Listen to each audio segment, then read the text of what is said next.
Le départ réel est donné. Et les premières attaques qui vont fuser, non pas du tout évidemment, c'est la 21e étape, vous le voyez, il y a beaucoup moins d'entrain pour faire partie de l'échappée. 103 km 600. On a vu la Visma en train de rouler en tête de peloton et puis l'équipe de Philipsen, l'équipe de Elia Viviani qui sont déjà au contrôle. Voilà, on se rapproche du circuit. Oui, et on espère de tout cœur qu'on pourra accéder à ce circuit parce que les dernières petites photos là, que l'on m'envoie du côté de Madrid, pour l'instant, certaines rues sont envahies de manifestants. J'espère que ce sera réglé évidemment avant l'arrivée des coureurs sur ce circuit final. On est censé s'élancer pour plusieurs tours de circuit, 9 tours au total d'un circuit de 5 km 800. C'est pas bon signe quand on voit la voiture du commissaire juste devant le peloton. Ah bah ça y est. Ouais. Aïe aïe aïe. Les manifestants là qui s'interposent devant les coureurs de ce Tour d'Espagne. Les coureurs qui tentent de passer. Ouais, ça s'accroche avec certains coureurs qui essayent de passer en force évidemment pour continuer cette étape. On a vu Victor Gernalek notamment.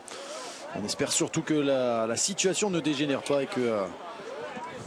on l'avait senti avec cette voiture du commissaire de course qui en général est toujours placée au moins 200 mètres à l'avant pour pas perturber la progression des coureurs. Et là, en entrant dans Madrid, elle était placée juste devant les coureurs de la Visma Lease Bike qui imprimaient le rythme. La Volta va bien aller à Madrid, mais pas sûr qu'on ait un vainqueur d'étape aujourd'hui. J'ai l'impression qu'on va même demander aux coureurs de mettre pied à terre là. On est en train de ralentir considérablement.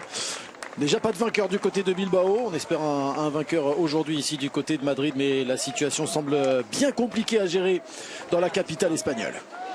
Ouais, parce que là on est obligé d'arrêter la course parce qu'on a vu des coureurs qui à l'arrière du peloton ont été bloqués et donc techniquement parlant, on est obligé de les attendre. Oui, voilà. Je crois que le vainqueur de la dernière étape, ce sera le peloton en entier.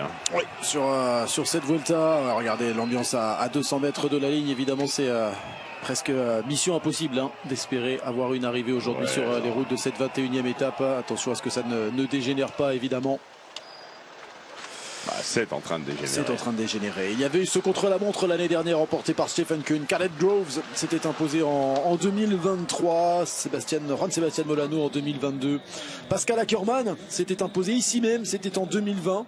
On a eu bon nombre de sprinteurs différents à s'imposer. Fabio Jakobsen en 2019, Elia Viviani en 2018, Matteo Trentin en 2017, Magnus Cort Nielsen en 2016, John Degenkolb en 2012 et en 2015, Michael Matthews s'est imposé ici en 2013, Peter Sagan en 2011, Tyler Farrar en 2010, André Greipel 2009, Matti Brechel 2008, Daniele Benatti en 2007, Eric Zabel en 2006, Alessandro Petacchi en 2005. Il est possible qu'il n'y ait pas de sprinter à s'imposer en 2025. Vous le voyez, l'ambiance est particulièrement tendue.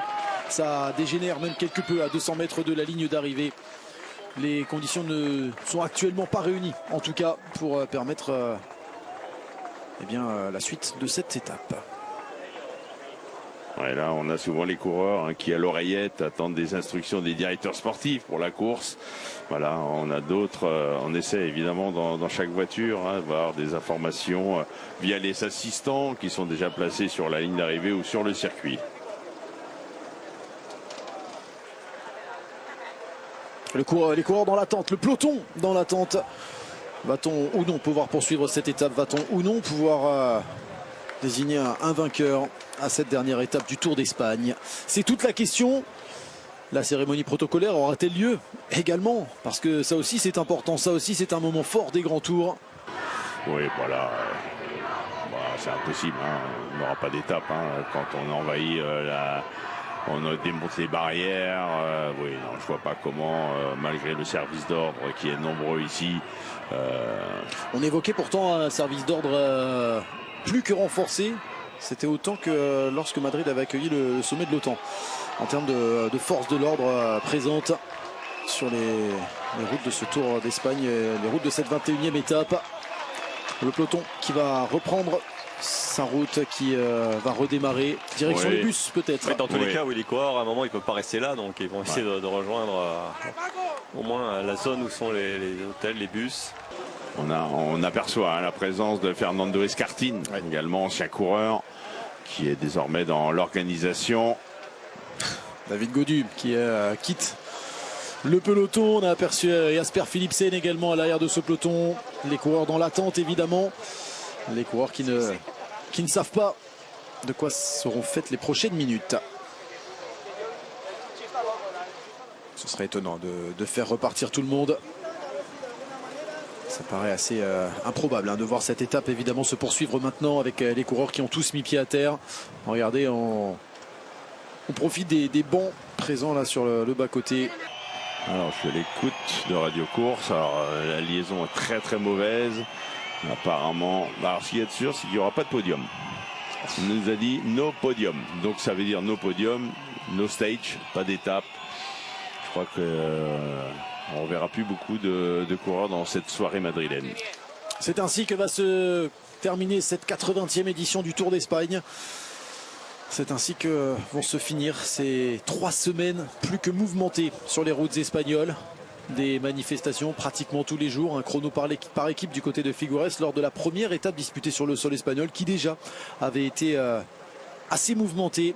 On s'en souvient avec la formation Israël Premier Tech qui avait été arrêtée par des manifestants et puis tous les jours ensuite il y a eu ces contestations, ces manifestations tout simplement pro-palestiniennes, jusqu'au point de compromettre l'arrivée à Bilbao qui a été annulée. Pas de vainqueur sur l'étape de Bilbao. On a raccourci une autre étape, celle que Egan Bernal avait remportée devant Mikel Landa en plaçant finalement une ligne d'arrivée à 8 km de celle qui était initialement prévue. Nous attendions à ce que ce soit difficile de terminer la Vuelta, mais l'organisation avait dit nous n'avons qu'un objectif et qu'un seul plan. Il n'y a pas de plan B, nous irons à Madrid. Oui, la Vuelta est bien d'aller à Madrid, mais la Vuelta ne se terminera pas sur la ligne d'arrivée après les un petit peu plus de 100 km au programme initialement sur cette 21e étape. La Vuelta va s'arrêter là, aux portes du circuit final, aux portes d'un premier passage sur la ligne. Les coureurs vont repartir avec forcément un goût amer parce que ils auraient aimé que cette Vuelta puisse se dérouler jusqu'au bout, qu'il y ait un vainqueur à l'occasion de cette 21e étape et qu'il y ait une fête que l'on fête comme il se doit. Ces 21 jours de course que l'on fête comme il se doit. Les héros sur le vélo, ceux qui ont terminé ce Tour d'Espagne et les autres. Jonas Vingegaard ne montera pas sur la plus haute marche du podium pour la 3e fois de sa carrière. Bien sûr, il est inscrit au palmarès de l'épreuve. Jonas Vingegaard, il remporte son 3e grand tour, mais il ne pourra pas le fêter à Madrid avec Joao Almeida sur la 2e marche du podium, avec Tom Pidcock sur la 3e. La Vuelta va s'arrêter là.